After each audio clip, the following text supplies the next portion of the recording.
Et bien bonjour à toutes et à tous, c'est Moldar, j'espère que vous allez bien, en tout cas je me suis pas bien. Aujourd'hui on se retrouve pour une nouvelle série de vidéos. Il y en aura 3, ce sera sur la théorie de qui est Gaster, comment est-il, etc. Alors ceci est la première partie, je ne sais pas combien il y en aura, 2, 3, 4, 5, non 5 ça fait beaucoup quand même. De toute façon je pense qu'on arrive à voir qui est ce fameux Gaster. C'est bien trop compliqué, c'est le seul secret je pense de Undertale que c'est la plus grande théorie et je crois que personne pourra vraiment savoir qui est Gaster. Donc déjà, qui est-il en canon? C'est-à-dire que on va parler vraiment de qui est dans le jeu et pas de la fan-made, c'est-à-dire de eux ce qu'on en pensait, genre ouais, il vient de Timeline, etc. Oui, c'est sûr, il vient de Timeline, enfin, je veux dire canon, c'est-à-dire qu'il vient que du jeu. Alors déjà, Gaster, le scientifique royal, ou plutôt était. Comment? En tombant tout simplement dans sa création, le corps ou le noyau. Comment? Bah, il est mort dans sa création, on n'en a pas de nouvelles, j'en reparlerai un peu plus tard dans la vidéo. Ensuite, Alphys a pris le poste de scientifique, donc il l'a remplacé, c'est pas très important, mais bon, voilà. Il a créé plusieurs choses, comme donc il a créé les Gaster Blasters, donc c'est l'arme qu'utilise Sans contre la Time Jam Génocide. Génocide, quand il utilise des têtes de dragon avec des lasers, et ça c'est les Gaster Blasters. Et là vous allez me dire pourquoi les Gaster Blasters? Bah si vous faites attention au nom, Gaster Blaster, Gaster, WD Gaster, bref. Il y a aussi plein d'autres choses, mais j'ai pas le temps. Ce personnage est très mystérieux, c'est-à-dire on a très peu de chances de le voir. Il a le Fun Time Value, c'est un nombre de 1 à 100. De 1 à 39, nous avons un mauvais appel, quelqu'un qui nous appelle mais on ne sait pas qui. Ensuite, de 40 à 45, nous avons l'appel de Sans pour le réfrigérateur.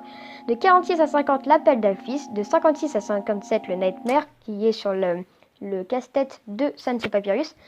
Ce que nous avons de très intéressant, c'est ça. 61, 62, 63, ce sont les Gaster Followers.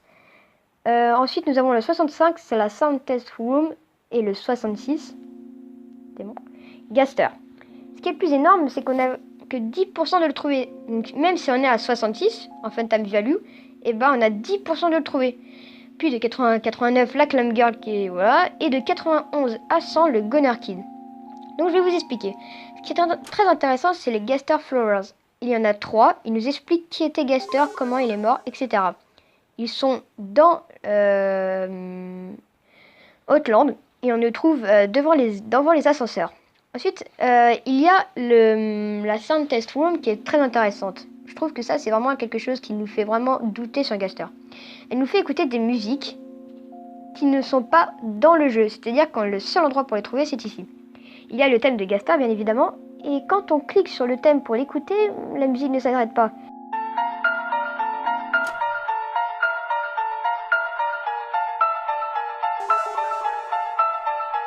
Le seul moyen, c'est de quitter le jeu. Pour trouver Gaster, il faut le nombre 66. 66 ne vous fait pas penser à quelque chose? Bref. Si on a 66, on n'a qu'à aller à Waterfall et dans un couloir, nous avons une porte grise.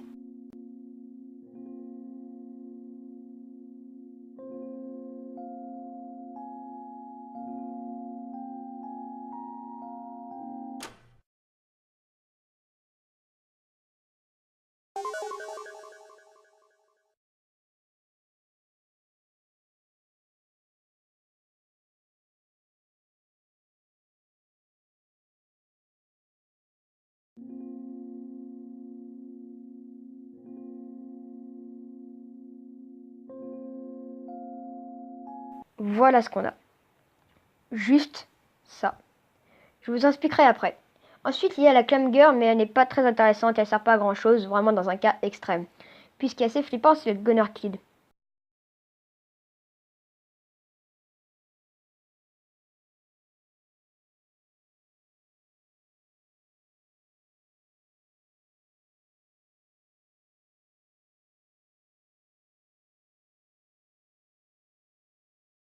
Il nous explique que comment serait le monde sans toi, le joueur.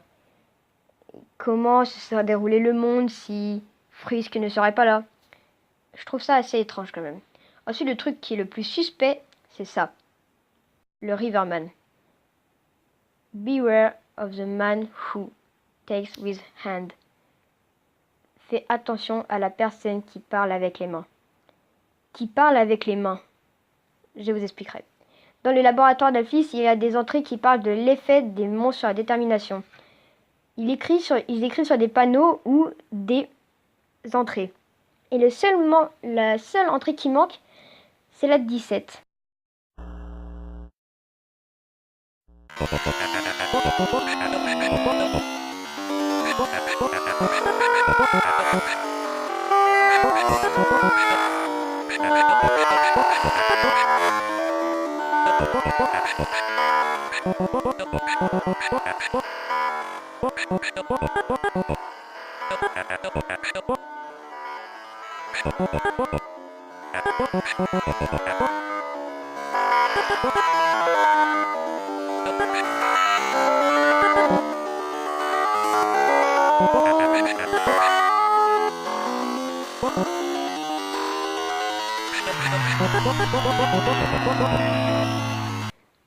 Et le texte que je vous ai montré est l'entrée 17.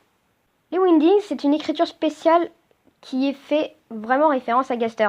W.D. Gaster, Wingdings, W.D. Wingdings, ouais, bref, voilà, vous avez compris. Ensuite, si vous regardez bien, on sait que c'est un squelette Gaster déjà. Pourquoi? Parce que c'est le seul, comme ses créations, entre guillemets, je mets bien entre guillemets, Sans et Papyrus, eux, ils ont aussi leur propre écriture. Sans, c'est l'écriture Sans, Papyrus, c'est l'écriture Papyrus, et Wingdings, c'est l'écriture de W.D. Gaster. Et regardez bien. Attention à la personne qui parle avec les mains. Vous trouvez pas ça étrange? Une personne qui nous dit de se méfier de la personne qui parle avec main, puis une personne nous parle avec des mains. Ce qu'il nous dit, c'est l'entrée 17, la seule entrée qui manque. Vous voulez savoir ce qu'il dit? Il parle d'une machine qu'il a créée et à la fin, il mentionne 2 personnes, comme je vous ai dit dans ma vidéo que j'avais faite sur qui sont Sans et Papyrus. Là, on fait un lien. Donc, on sait que c'est un rapport. Moi, je pense que c'est un rapport avec Sans et Papyrus.